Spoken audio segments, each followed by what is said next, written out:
আসসালামু আলাইকুম, শুভেচ্ছা সহ আমন্ত্রণ চ্যানেল আই সংবাদে আপনাদের সাথে আছে আমি নবনীতা। বিস্তারিত সংবাদের শুরুতেই জানিয়ে দিচ্ছি ফ্রেশ আটা ময়দা সুজি সংবাদ শিরোনাম। লন্ডনে চিকিৎসা শেষে 4 মাস পর দেশের মাটিতে বিএনপি চেয়ারপারসন ও সাবেক প্রধানমন্ত্রী Begum Khaleda Zia.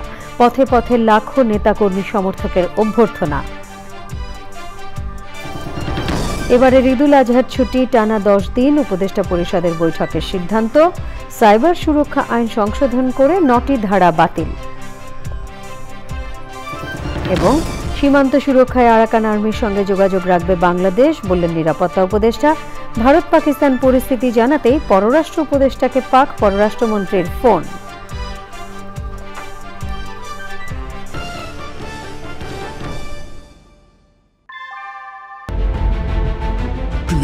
Inbuilt German technology, Bangladesh's first Thermix rod, Salam Steel Thermax. সংবাদ শিরোনাম বলে জানাচ্ছিলাম এখনকার সংবাদ আয়োজন একই সঙ্গে চ্যানেল আর ইউটিউব চ্যানেল এবং চ্যানেল আর ওটিটি প্ল্যাটফর্ম আই স্ক্রিনে লাইভ স্ট্রিমিং হচ্ছে। যাচ্ছে পুরো সংবাদে। লন্ডনে চিকিৎসা শেষে প্রায় 4 মাস পর দেশে ফিরেছেন সাবেক প্রধানমন্ত্রী BNP chairperson Begum Khaleda Zia.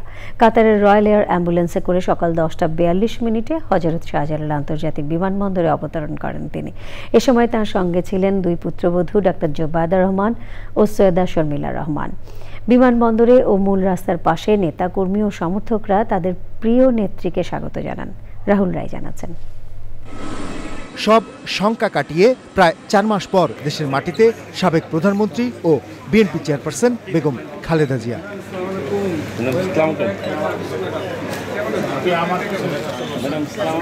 London থেকে কাতার হয়ে বেলা 10:42 হযরত শাহজালাল আন্তর্জাতিক বিমানবন্দরে অবতরণ করে তাকে বহনকারী কাতার রয়্যাল এয়ার অ্যাম্বুলেন্স। বেগম জিয়ার সঙ্গে ছিলেন তার 2 পুত্রবধূ। বড় ছেলে বিএনপির ভারপ্রাপ্ত চেয়ারম্যান তারেক রহমানের সহধর্মিণী ডাক্তার জুবাইদা রহমান ও ছোট ছেলে মরহুম আরাফাত রহমান কোকোর সহধর্মিণী সৈয়দা শর্মিলা রহমান। তারেক সহধর্মিণী ডাক্তার জুবাইদা রহমান দেশে ফিরলেন 17 বছর পর। বেগম জিয়ার চিকিৎসক ও লন্ডনে বসবাসরত বিএনপির নেতারাও তার সঙ্গে ছিলেন। বিএনপি মহাসচিব সহ দলের সিনিয়র নেতারা দলের চেয়ারপারসনকে বরণ করতে সকাল সকালই হাজির হন বিমানবন্দরে। আমরা মনে করি যে বেগম খালেদা জিয়ার এই উপস্থিতি, তার দেশে ফিরে আসা, এটা আমাদের গণতন্ত্রের উত্তরণের পথকে আরও সহজ করবে, দেশকে একটা সঠিক বৈষম্যহীন একটা পরিস্থিতির দিকে নিয়ে যেতে সহযোগিতা করবে। হযরত শাহজালাল আন্তর্জাতিক বিমানবন্দরের 8 নম্বর গেটের বাইরে আইনশৃঙ্খলা বাহিনীর ব্যাপক উপস্থিতি ছিল। বেলা 11:19 দিকে বিমানবন্দর থেকে বের হওয়ার সঙ্গে সঙ্গেই নেতাকর্মীরা মূল রাস্তায় সাবেক প্রধানমন্ত্রী বেগম খালেদা জিয়ার গাড়ির আশপাশে অবস্থান নেন। গাড়িবহরের সঙ্গে হেঁটেই রওনা হন তারা। বেগম জিয়াকে অভ্যর্থনা জানাতে বিমানবন্দর থেকে গুলশানের ফিরোজা বাসভবন পর্যন্ত ছিল নেতাকর্মীদের ঢল। সোমবার বাংলাদেশ সময় রাত 9:35 লন্ডনের হিথ্রো বিমানবন্দর থেকে বাংলাদেশের উদ্দেশ্যে রওনা হন বেগম জিয়া। ছেলে তারেক রহমান ও নাতনি জাইমা রহমান বিমানবন্দরে এসে বেগম খালেদা জিয়াকে বিদায় জানান।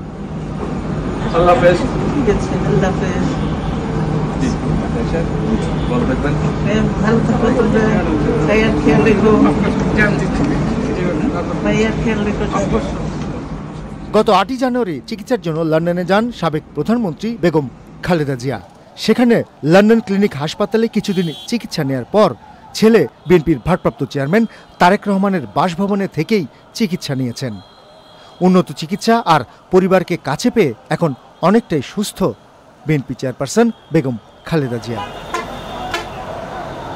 সাবেক প্রধানমন্ত্রী ও বিএনপি চেয়ারপারসন বেগম খালেদা জিয়ার সুস্থ হয়ে দেশে ফেরা দলমত নির্বিশেষে সবার জন্যই আনন্দের, আর বিএনপির রাজনীতির জন্য তো দারুণ ইতিবাচক।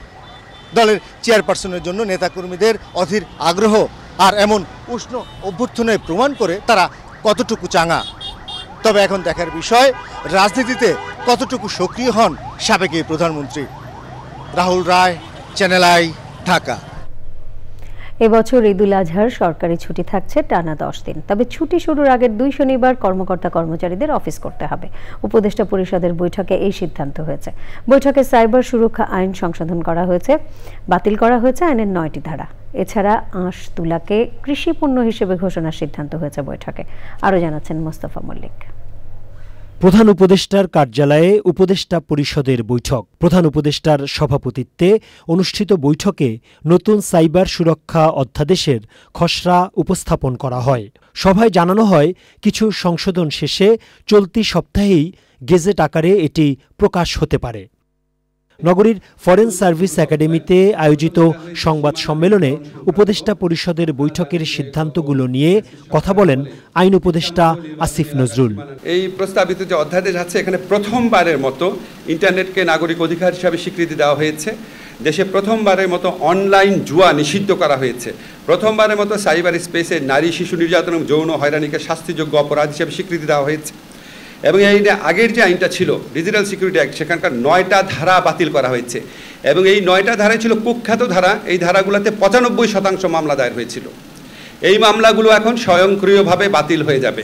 সাইবার সুরক্ষা আইনের বিলুপ্ত করা বিধানগুলোর মধ্যে আছে মুক্তিযুদ্ধ, মুক্তিযুদ্ধের চেতনা, জাতির পিতা বঙ্গবন্ধু শেখ মুজিবুর রহমান, জাতীয়, শহীদ বা জাতীয় পতাকা সম্পর্কিত বিদ্বেষ, বিভ্রান্তি ও কুৎসামূলক প্রচারণায় দণ্ড দেয়ার বিধান। সংবাদ সম্মেলনে জানানো হয়, এবার ঈদুল আজহার ছুটি 5ই জুন থেকে শুরু হয়ে শেষ হবে 14ই জুন। 10ই জুন পর্যন্ত ছিল হচ্ছে ঈদুল আজহার ছুটি, কিন্তু দেখা যাচ্ছে যে ওয়েডনেসডে এন্ড থার্সডে, যেটা জুন 11 এবং 12, অনেক ক্ষেত্রেই সেইটাকে ছুটি ঘোষণা করে 17ই মে এবং 24শে মে এই দুইটা দিন, দুইটা স্যাটারডে সরকারি কর্মচারীরা বা যেগুলো আধা সরকারি বা অটোনোমাস এখানে যারা কর্মচারী আছেন তারা এই দুই দিন কাজ করবেন। সংবাদ সম্মেলনে জাতীয় যুব উন্নয়ন নীতিমালা নিয়ে কথা বলেন যুব ও ক্রীড়া উপদেষ্টা। এখনো যুব ক্রীড়া মন্ত্রণালয়ের উদ্যোক্তা বলতে সেই সেলাই মেশিন, তারপর পাটের বস্ত্র বানানো, সেটাকেই উদ্যোক্তা হিসেবে আসলে নেওয়া হয়। অথবা আমাদের উদ্যোক্তা মেলাগুলো যদি আপনারা দেখে থাকেন, সেই আগের এই জায়গা থেকে আমরা এই উদ্যোক্তা নীতিমালা 2025 করা হয়েছে, যাতে করে এই এন্টারপ্রেনারদেরকে আমরা সহযোগিতা করতে পারি, সেরকম একটা কাঠামো প্রস্তুত করার জন্য এই উদ্যোক্তা নীতিমালা করা হয়েছে। সংবাদ সম্মেলনে জানানো হয়, ব্রিটিশ সরকারের সময় প্রণীত দেওয়ানি কার্যবিধিতে কিছু সংশোধন আনার জন্য চূড়ান্ত অনুমোদন দেয়া হয়েছে। মামলার বিচার প্রক্রিয়া যাতে দ্রুত হয় সেজন্য হোয়াটসঅ্যাপ, ইমেইল ও মেসেঞ্জারের মাধ্যমে সমন জারির বিধান রাখা হয়েছে। Mostafa Mallik, channel I, Dhaka. সীমান্ত সুরক্ষায় আরাকান আর্মির সঙ্গেও যোগাযোগ রাখবে বাংলাদেশ। সাংবাদিকদের প্রশ্নের উত্তরে জাতীয় নিরাপত্তা উপদেষ্টা ডক্টর খলিলুর রহমান জানান, সার্বভৌম দেশ হিসেবে নিজেদের স্বার্থেই সীমান্তের উপরে যাদের নিয়ন্ত্রণ থাকবে তাদের সঙ্গে যোগাযোগ রাখবে ঢাকা। অন্যদিকে পররাষ্ট্র উপদেষ্টা জানিয়েছেন, সোমবার রাতে ফোনে ভারতের সঙ্গে পাকিস্তানের সংঘাত ও বর্তমান পরিস্থিতি সম্পর্কে তাকে অবহিত করেন সে দেশের পররাষ্ট্রমন্ত্রী। আরও জানাচ্ছেন পাতর রহমান। জাতিগত দাঙ্গা আর মিয়ানমার সেনাবাহিনীর অত্যাচারে কয়েক দফায় বাংলাদেশে এসেছে প্রায় 10 লাখ রোহিঙ্গা। সংখ্যা বেড়ে যায় এখন 11 লাখের বেশি। মিয়ানমার সেনাবাহিনী আর আরাকান আর্মির মধ্যে যুদ্ধের জেরে গত কিছুদিন ধরে নতুন করে অনুপ্রবেশ করেছে প্রায় 1.25 লাখ রোহিঙ্গা। এমন পরিস্থিতিতে রোহিঙ্গা প্রত্যাবাসনের পাশাপাশি গুরুত্বপূর্ণ হয়ে উঠেছে সীমান্ত সুরক্ষার। আরাকানের যে নতুন কর্তৃপক্ষ তৈরি হচ্ছে, সেখানে আমরা রোহিঙ্গাদের প্রতিনিধিত্ব চাই। আমরা চাই যে সেখানে যারা আছেন রোহিঙ্গারা, তাদের উপর যেন কোনো অত্যাচার না হয়, তাদের বিরুদ্ধে যেন বৈষম্যমূলক আচরণ করা না হয়, তারা যেন আবার দলে দলে বাংলাদেশে না আসেন। এই কথাগুলো মানতে হবে। আমরা দেখব সকল পক্ষ রাজি কিনা। রাজি হলেই যে আমরা মানবিক সাহায্য দেওয়ার কোনো কথা নাই, কারণ আমাদের অন্যান্য বিষয় আছে। আরাকান তো বটেই, বিশ্বের কোথাও জাতিগত নিধনের চেষ্টা হলে তা সমর্থন দেবে না বাংলাদেশ। আমরা সার্বভৌম রাষ্ট্র, যার সাথে ইচ্ছা তার সাথে আমরা কথা বলবো। কে কি বললো যায় আসে না। আর একটা জিনিস বিবেচনায় রাখতে হবে, আমাদের বর্ডারের উপরে তো এখন কন্ট্রোলটা হচ্ছে আরাকান আর্মি। এটা তো আমাদের বর্ডার এবং এটা আমাদের সার্বভৌম বর্ডার। এই বর্ডার আমাকে ম্যানেজ করতে হবে, রক্ষা করতে হবে, শান্তিপূর্ণ রাখতে হবে। এটা একটা পোরাস বর্ডার। তো এর জন্য ওপারে যেই থাকে তার সঙ্গে আমরা যোগাযোগ রাখবো। যদি পারেন কাঠমান্ডু যদি পারে তারা আসুক প্রকাশে, তাদের সঙ্গে তাকে যোগাযোগ ছিল, কোনো প্রতিষ্ঠা করুক, আমরা তাদের সঙ্গে কথা বলবো। পররাষ্ট্র মন্ত্রণালয়ে তাৎক্ষণিক প্রতিক্রিয়ায় পররাষ্ট্র উপদেষ্টা জানান, ভারত পাকিস্তান পরিস্থিতি অবহিত করতেই তাকে ফোন দিয়েছিলেন পাকিস্তানের পররাষ্ট্রমন্ত্রী। ঘটনাটা যা ঘটেছে এবং পাকিস্তান তার ব্যাপারে কি কি পদক্ষেপ নিয়েছে সেটা উনি আমাকে অবহিত করার জন্য ফোন করেছিলেন রাত 8টার সময়, এবং সেখানে তিনি জাস্ট তারা যা করছেন সেটারই বিবরণ দিয়েছেন।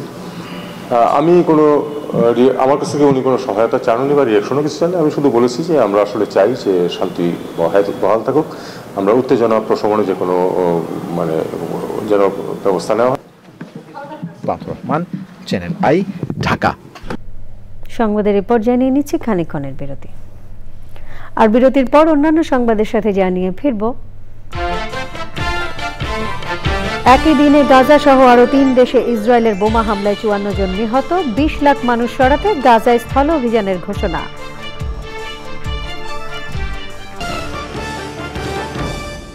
এবারে আমিন জুয়েলার্স আন্তর্জাতিক সংবাদ।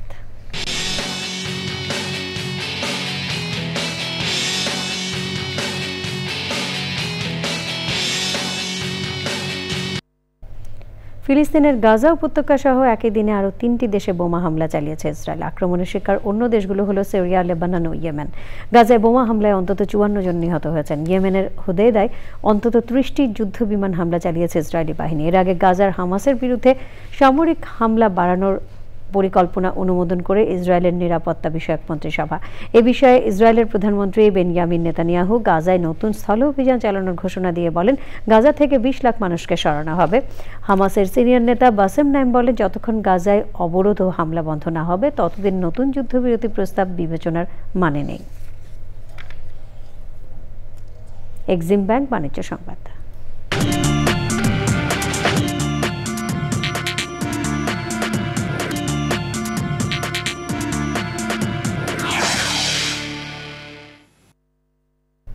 দেশের বাজারে আবারও বেড়েছে স্বর্ণের দাম। এবার সবচেয়ে ভালো মানের বা 22 ক্যারেট প্রতি ভরি স্বর্ণের দাম বাড়ানো হয়েছে 2309 টাকা। এ নিয়ে স্বর্ণের নতুন দাম নির্ধারণ করা হয়েছে 1,71,286 টাকা।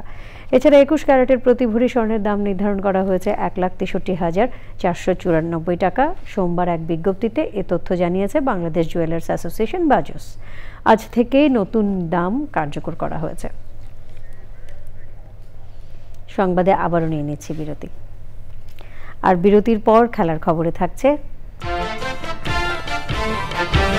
চ্যাম্পিয়ন্স লিগ ফুটবল সেমিফাইনালের দ্বিতীয় লেগে রাতে আবারও মুখোমুখি বার্সেলোনা ও ইন্টার মিলান। সান সিরোতে ম্যাচ শুরু রাত 1টায়।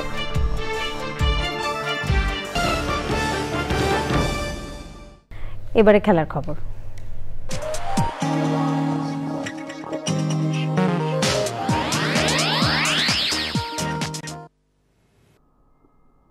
ইউএফএ চ্যাম্পিয়ন্স লিগ ফুটবল সেমিফাইনালের দ্বিতীয় লেগে রাতে আবারও মাঠে নামবে বার্সেলোনা ও ইন্টার মিলান। সপ্তাহ ঘুরে আবারও ফাইনালে টিকিট পেতে লড়াইয়ে নামছেন লাউতারো মার্টিনেজ ও লামিন ইয়ামালরা।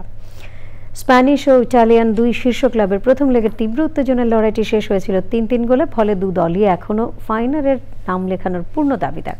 আজকের ম্যাচে তাই কেউই ফেভারিট তকমা নিয়ে নামছে না। যদিও নিজেদের মাঠে খেলা, তাই সমর্থক এবং চেনা পরিবেশে কিছুটা বাড়তি সুবিধা নিতে চাইবে ইন্টার মিলান। অবশ্য বার্সেলোনাও থাকবে প্রতিপক্ষকে ঘরের মাঠে চাপে ফেলে ফাইনালের টিকিটটা নিশ্চিত করতে। ইনজিউরির গুঞ্জন আছে দুই ক্লাবেই, তবে একাদশে শেষ চমক নিয়ে রহস্য রাখছেন দু দলের কোচই। ইটালির শহর মিলানের সান সিরো স্টেডিয়ামে খেলা শুরু হবে বাংলাদেশ সময় রাত 1টায়। এর সাথে সংবাদের শেষ ভাগে আমরা সবশেষে ফ্রেশ আটা, ময়দা, সুজি সংবাদ শিরোনামগুলো জানিয়ে দিচ্ছি আরও একবার। লন্ডনে চিকিৎসা শেষে 4 মাস পর দেশের মাটিতে বিএনপি চেয়ারপারসন ও সাবেক প্রধানমন্ত্রী বেগম খালেদা জিয়া। পথে পথে লাখো নেতাকর্মী সমর্থকদের অভ্যর্থনা।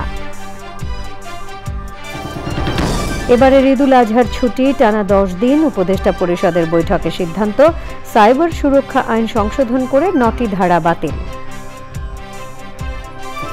এবং সীমান্ত সুরক্ষায় আরাকান আর্মির সঙ্গে যোগাযোগ রাখবে বাংলাদেশ, বললেন নিরাপত্তা উপদেষ্টা। ভারত পাকিস্তান পরিস্থিতি জানাতেই পররাষ্ট্র উপদেষ্টাকে পাক পররাষ্ট্রমন্ত্রীর ফোন।